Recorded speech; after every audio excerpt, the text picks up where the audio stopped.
Freedom is a heavy load, a great, strange burden for the spirit to undertake. It is not easy. It is not a gift given, but a choice made, and the choice made may be a hard one. The road goes upwards towards the light, but the laden traveler may never reach the end of it. Man approaches the unattainable truth through a succession of errors. Affliction comes to us, not to make us sad but sober, not to make us sorry but wise. You will be required to do wrong no matter where you go. It is the basic condition of life to be required to violate your own identity. At some point, every creature which lives must do so. It is the ultimate shadow, the defeat of creation. This is the curse at work, the curse that feeds on all life, everywhere in the universe. The gravest error a thinking person can make is to believe that one particular version of history is absolute fact. History is recorded by a series of observers, none of whom are impartial. It is change, continuing change, inevitable change that is the dominant factor in society today. No sensible decision can be made any longer without taking into account not only the world as it is, but the world as it will be. The saddest aspect of life right now is that science gathers knowledge faster than society gathers wisdom. Each generation imagines itself to be more intelligent than the one that went before it, and wiser than the one that came after it. Man is the unnatural animal, the rebel child of nature, and more does he turn himself against the harsh and fitful hand that reared him. It doesn't matter what you do, so as long as you change something from the way it was before you touched it into something that's like you after you take your hands away. The very concept of truth is fading out of this world, and lies will pass into history. Solitude, isolation are painful things and beyond human endurance. For small creatures such as we, the vastness is bearable only through love.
O blessed glorious Trinity, bones to philosophy, but milk to faith, which as wise serpents diversely, most slipperiness, yet most entanglings hath, as you distinguished undistinct, by power, love, knowledge be, give me such self-different instinct, of these let me elemented be, of power to love, to know you, unnumbered 3.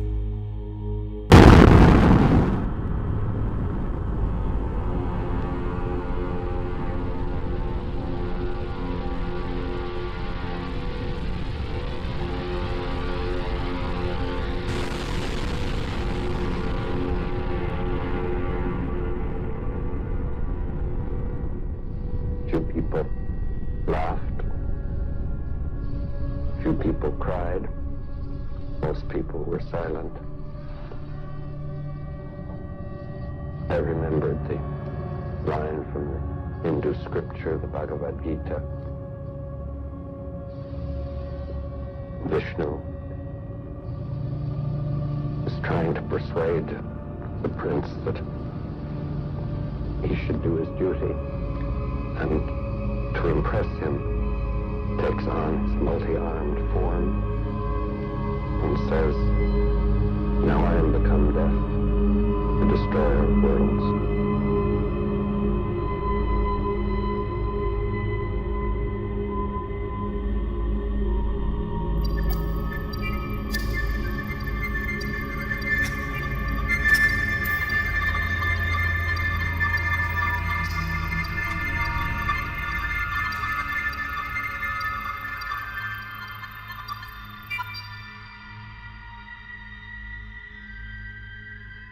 When the Trinity nuclear test was done, and Robert Oppenheimer said, "We have done this before," he was speaking from an informed perspective. In the ancient Hindu text, the Bhagavad Gita, there is a reference to a bolt of iron charged with the light of 1,000 suns. It describes radiation sickness. It describes elephants screaming and dying. It describes the shadows that are left on the ground after the blast goes off, all things that we're now very familiar with in the nuclear age. The same culture that described what appeared to be the use of a modern nuclear weapon also was describing things like anti-gravity craft that flew through the air with no sound called vimanas. These craft could pass right through a mountain, and they also used some sort of particle beam weapons. You have human-looking beings that are larger than the rest of us and have blue skin, like Krishna, and they also have extraordinary abilities. And in addition to that, you have weird reptilian beings called Rakshasas, who are also codenamed snakes. And these beings clearly appear to be of a reptilian nature. This even goes to the point that you still to this day have temples in India in which there are people called Nagas who have a human-like top, but then from the waist down they literally have a snake's body. All of this stuff takes on a much different investigative hue once we look at the fact that the actual record of what we now know a nuclear bomb looks and acts like is dutifully recorded in these Hindu scriptures. So Oppenheimer was aware that this weapon unleashed a fury unlike anything we'd ever seen before. Prior to Hiroshima and Nagasaki, the scientists were the rock stars. Thomas Edison, Alexander Graham Bell, Marconi, Tesla. These were the rock stars. These were the people who made our lives so exciting that we went from essentially a primitive situation where in order to have food preserved, we have to have an ice box where literally pieces of ice are covered with sawdust, to now we have electric refrigerators. We have electric lights so we can read at night. We have thoughts being beamed wirelessly by radio, and then eventually even pictures through television. This was so exciting. People could travel, transcontinental railroad. All these things were coming out that had never happened before. The private automobile without the need for horses. And then all of a sudden, the nuclear explosion shows that technology hit a screaming brick wall. We could not trust any longer that our toys would be the instruments of our enlightenment. They could actually be the instruments of our destruction. Loading these nuclear weapons ended up basically acting as beacons to a number of ET races in our general area. The primary energy pulse that occurs in one of these explosions sends an energy that feeds back through the fabric of space-time. All stars, all planets are connected through electromagnetic filaments. Scientists call these connections the cosmic web. It looks like a giant spider web all throughout the cosmos. When a nuclear explosion occurs, it sends a feedback through this cosmic web. This is a problem because these extraterrestrials not only communicate through this cosmic web, but they actually travel through it from star to star. Therefore, when we detonated these devices, we sent out a signal saying not only are we at a certain level of advancement, but we're not at a certain level of advancement spiritually. Oppenheimer's key quotes revealed that he did not know what the effect of the detonation of the nuclear bomb would be. When they conducted the Trinity test, they were unaware as to whether or not this explosion would create a chain reaction that could actually destroy the whole Earth. And yet they proceeded forward because they believed that this weapon was the only way they could end World War II, and thus the ends justified the means. With how potent and how powerful these technologies can be, we can never expect to be able to handle them if we operate them from a low consciousness. When you raise your individual consciousness, when you actually make the effort to become more aware of an individual, that has a mirrored effect to society.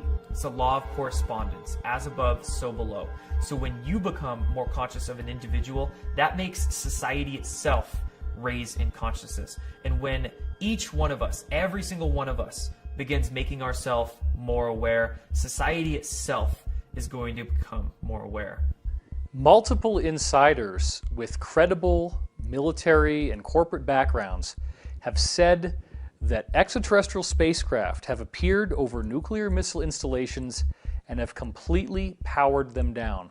First, I'd like to briefly describe the incident that I experienced in March 1967. At that time, I was a first lieutenant, U.S. Air Force, stationed at Malmstrom Air Force Base, Montana. I was trained and assigned duties as a missile launch officer for the Minuteman I intercontinental ballistic missile. We had operational control over 10 Minuteman nuclear missiles. On the evening of March 24, 1967, while my commander was on a scheduled rest break, I received the first of two phone calls. The first call was to report unidentified lighted objects flying above the facility. Well, they were hovering above the nuclear silos, and what was happening was they didn't attack the nuclear silos. All they did was shut down. Captain Robert Salas had like 8 nuclear-tipped ICBMs, and they all got shut down in rapid succession. And these systems have triple redundancy backup systems.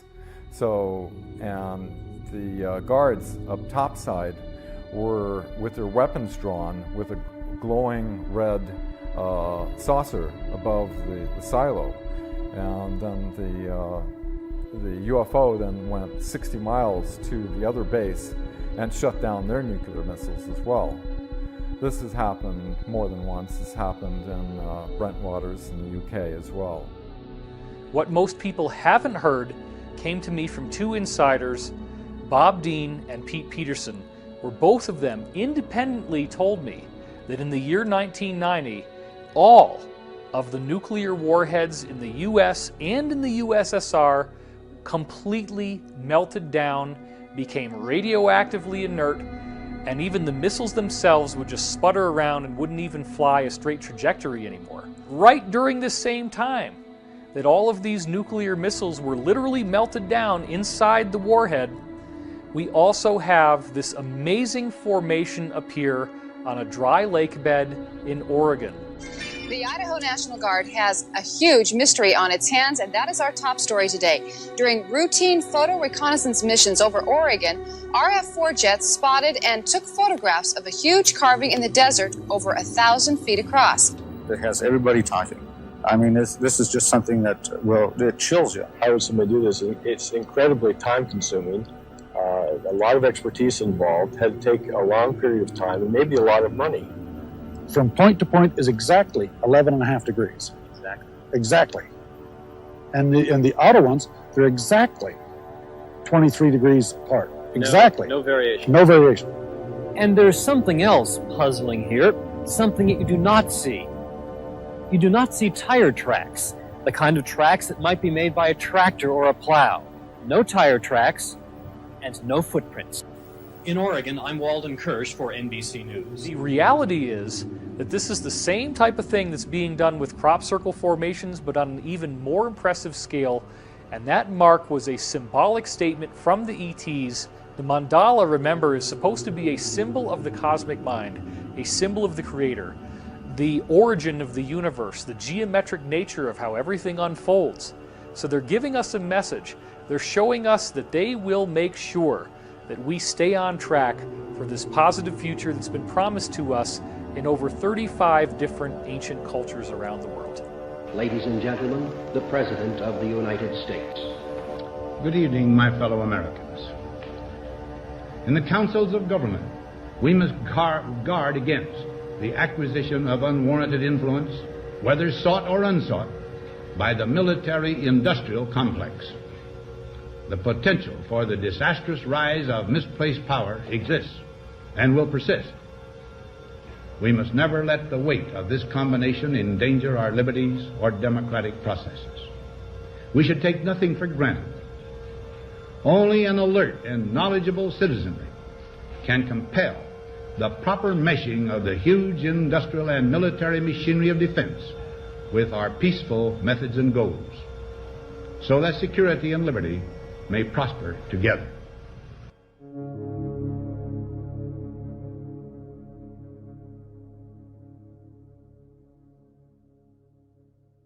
So when I really think about the speech from Dwight David Eisenhower, his farewell speech about the military-industrial complex, it brings up a lot of stuff for me. I was recruited to go off planet in 2006, and it seems to be related to the alternative 3 scenario that relates to creating colonies off planet. And the Mars colony was the planet that was being discussed during that time. And so when we hear about a warning like that, but we don't hear about the actual alternatives or agendas or ET government treaties and some of the things that were taking place, what was he really trying to say? There's so many layers to the military-industrial complex that we're starting to discover now. And I've been definitely researching and digging real deep in order to understand really what he meant. And as many have uncovered and been a whistleblower for, and just my own experience in that Mars recruitment, we discover a secret space program, this multi-level shadow government with compartmentalism, things that happened after the Second World War and the infiltration coming in from Project Paperclip to the American government, MKUltra having so many branches. So it's like, okay, here's a warning about the misplaced power that exists and will persist if we as an American people don't start to become empowered, which is basically what I got from it. I could feel a lot of pride in a lot of my family members about that speech. But I would say that I'm a family member that has, I think, recognized some layers that were not brought to my attention growing up, that I've been able to sort of share with them. And again, there's compartmentalism. The NSA signed something in 1947 that made it legal, like a law, that you couldn't disclose this sort of stuff without massive ramifications. And here we are in this particular window, without oaths being signed by many of us, with more freedom of speech and more of an ability to bring light to all of this. And that's why the speech is really relevant, because it rings true to today. Those warnings are something that we're beginning to finally uncover. Actually started back in 1955 with the Eisenhower administration that was forced into a treaty, somewhat of a surrender, with a Nazi faction that had been operating. One of the witnesses that was Brigadier General Stephen Lufkin, who was on Eisenhower's staff, who was aware that he lost control to the corporations and that it would not be in the best of hands.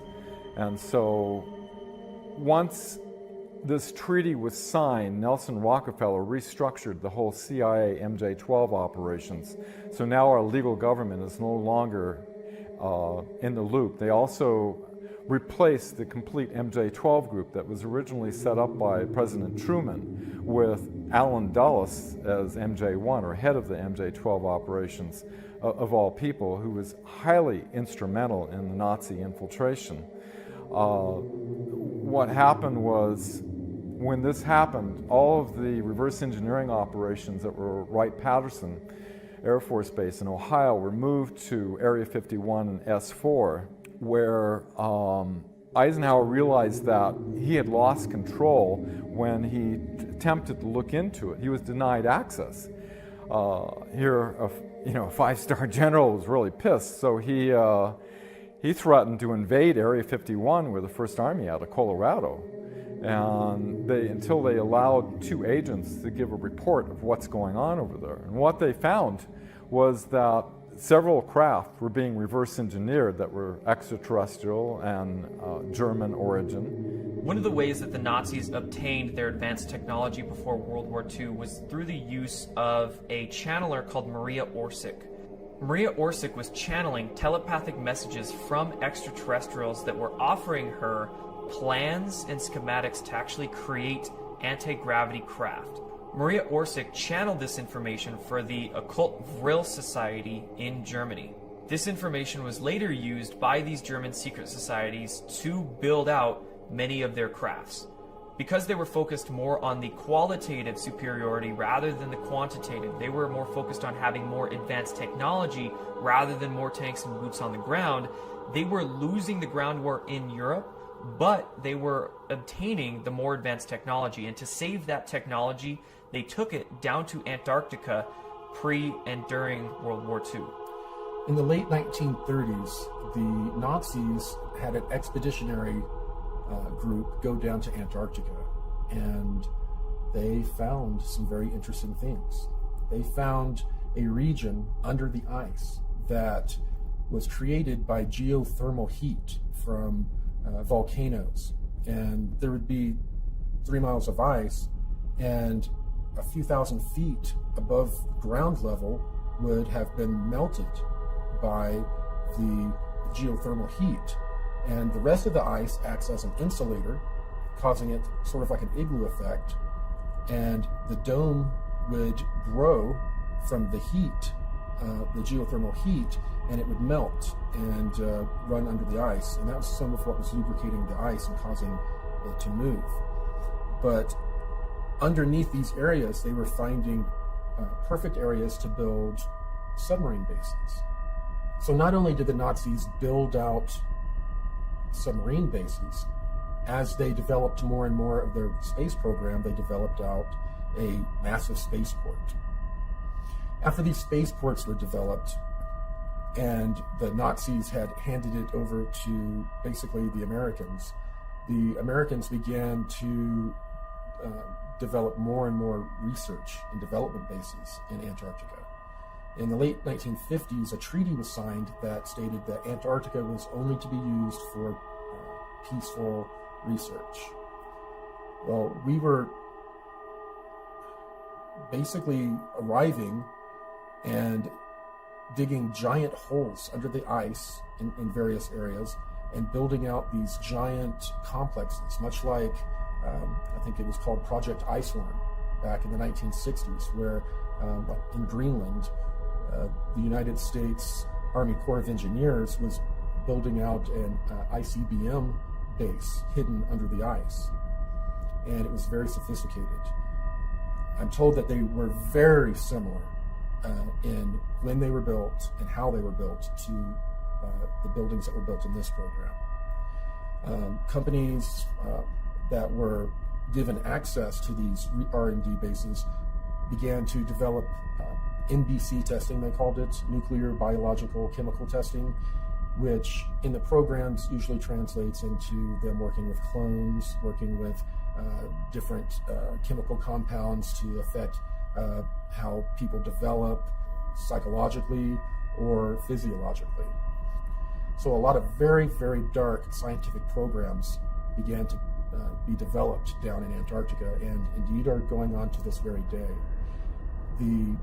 One of the biggest things that the cabal does not want us to know about are the existence of these R&D bases and all of the horrible crimes against humanity that are occurring on these R&D bases. On December 9th, 2015, William Tompkins released his epic book, Selected by Extraterrestrials. I became aware of it early in 2016, but it wasn't until he had conducted several interviews that he and I became friends and began speaking regularly. The story of William Tompkins is quite amazing. Here's a man who's 93 years old, and he gets hired right as he begins his military career in the Navy, working in a highly classified program for the United States government at the highest levels, where he was personally responsible for getting information from 23 different American spies who were embedded in the German secret space program, which apparently included bases in Antarctica. A single Navy operative went into Germany. This is like 1939.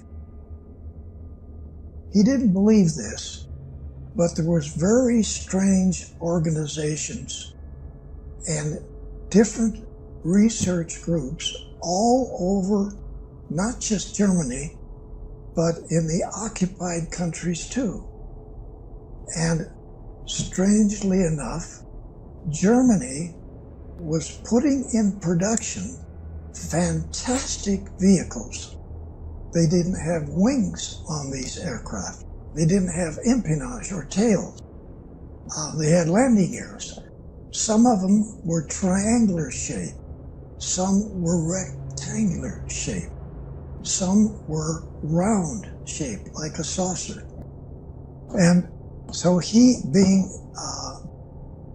a spy for the Navy, found out all of these fantastic situations that were going on inside of Germany.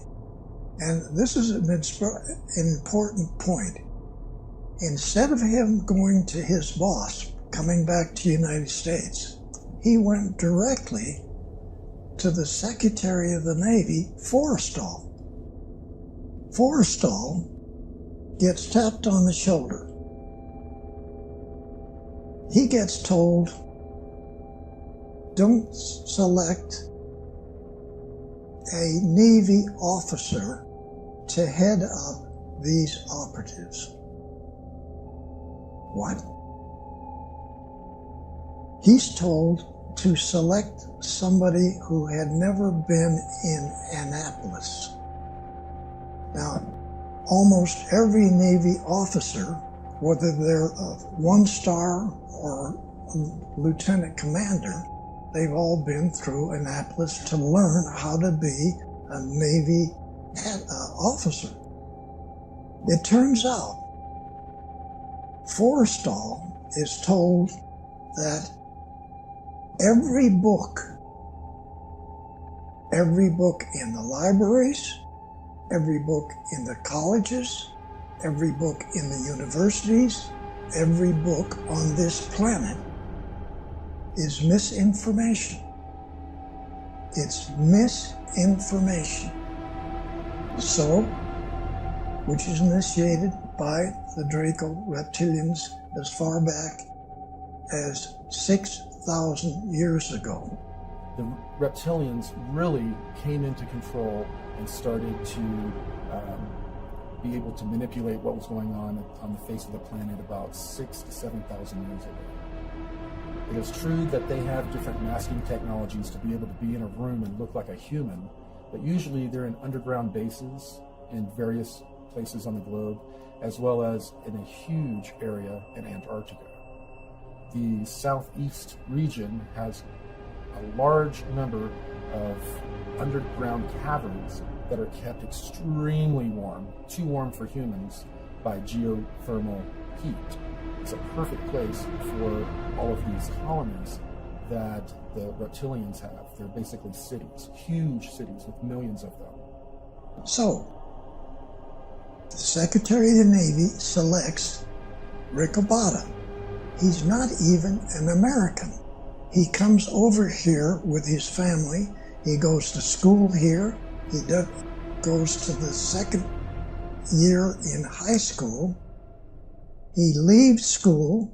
He joins the Navy as a third-class seaman, works his way up in the Navy. Now he's a commander, okay? That commander is selected by the Secretary of the Navy to head up all of these operatives to go back into Germany and find out what's going on. Because that individual had never had misinformation given to him about every technical field on the planet. Everything we learn in the establishment-controlled education systems is specifically designed to program our minds away from the truth. Physics is wrong. Medicine is wrong. History is wrong. Everything we are taught in textbooks is mainly wrong. And this is done purposefully so we don't understand how to move our bodies, how to feed our bodies, what really happened in the past, what technology can really do these days. All of these things, if we learn them, would help us empower ourselves, would help us actually understand what's really going on with our reality. Now, if you were to go to San Diego and look over at North Island, you're going to see a tall building like this. There's a small office in the top of that building, which is a secret office for the admiral. This is where the operatives come to. So the admiral's aide comes to my barracks, taps me on the shoulder, and he only says one word: he's here.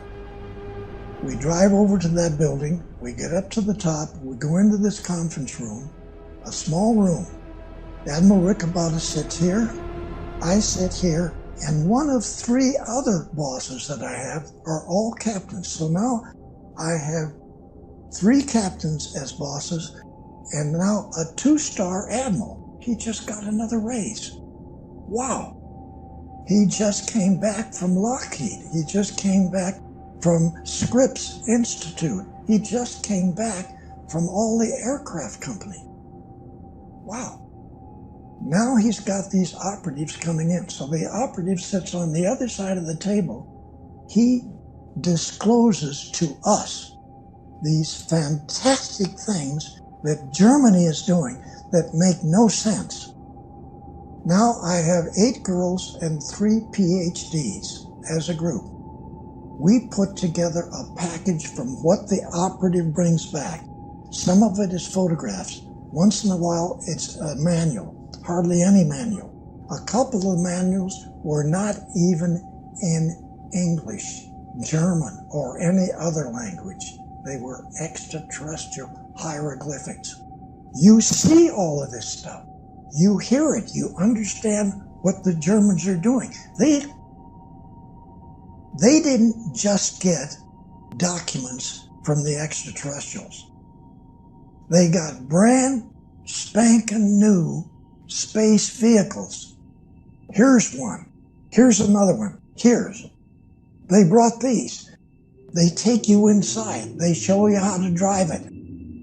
So they put me in a secret laboratory which is designing not flying wings like Northrop does, okay? These are just a fuselage with no wings and no tail. Half airplane, half spaceships. This is what Northrop was designing. Our first spaceships are U.S. Navy attack class submarines. We put together programs that went all the way out into the galaxy, not just this galaxy. The military-industrial complex, back when they were testing a lot of the technology that they had received from the Nazis after World War II, as well as from ETs, when they were doing proof of concept testing, they had attached this technology to a regular submarine, and then they flew it out of our atmosphere.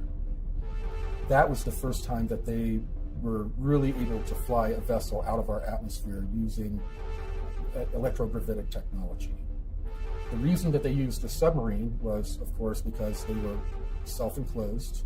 The crews that served on them were used to serving 6 months or more away from home, having all of their supplies with them, and they had the psychology of being able to handle those tight quarters for such a long time. The technology developed to a point to where they developed the finances, this financial schemes, to begin to build out fleets of these long cigar-shaped craft. Some of them were kilometer long or longer, and they could make them longer by putting in sections. And the sections were modular, just like in modern submarines. They could take apart the fuselage and pull out sections.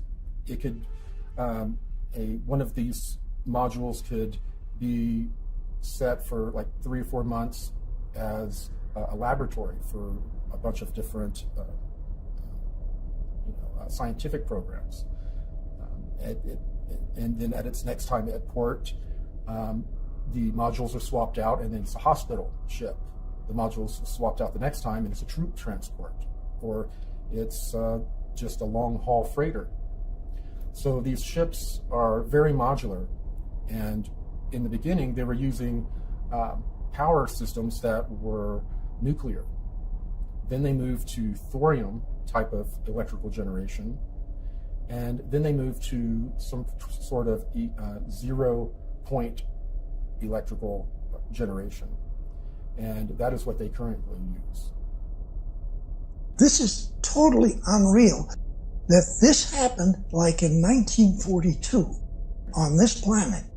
Extraterrestrial come from who knows where out in the galaxy.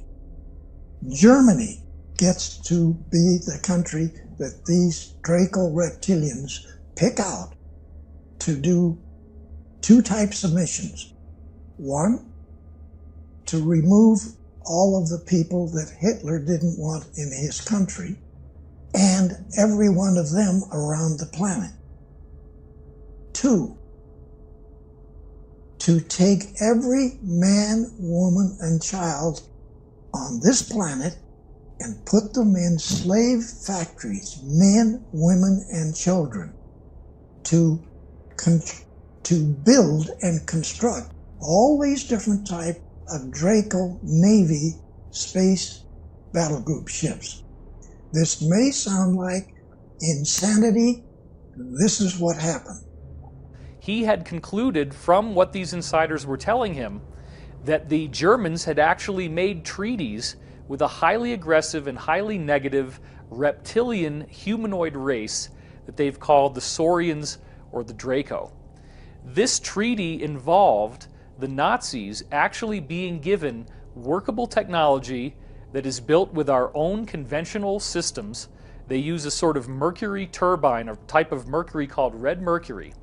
And then they are actually able to leave the Earth. They had a settlement on the moon, they had a settlement on Mars, and they were doing this stuff as early as 1939, even before World War II actually started. As you can imagine, everybody was thinking he was crazy, but yet these insiders were reporting literally standing there, in which you have 8-foot tall, even 12 to 14 foot tall reptilian extraterrestrials, terrifying in appearance, they smell bad, actually advising the Germans on how to build this stuff in these various bases, including that in Antarctica. Operation High Jump was an operation commissioned in 1947 that was led by Admiral Richard Byrd. And on the public level, it was said that this was a scientific exploration. But what happened was that this operation was commissioned with 33 ships, 13 aircraft, and 5,000 men. Now, this was not a scientific exploration with that many men and that many ships.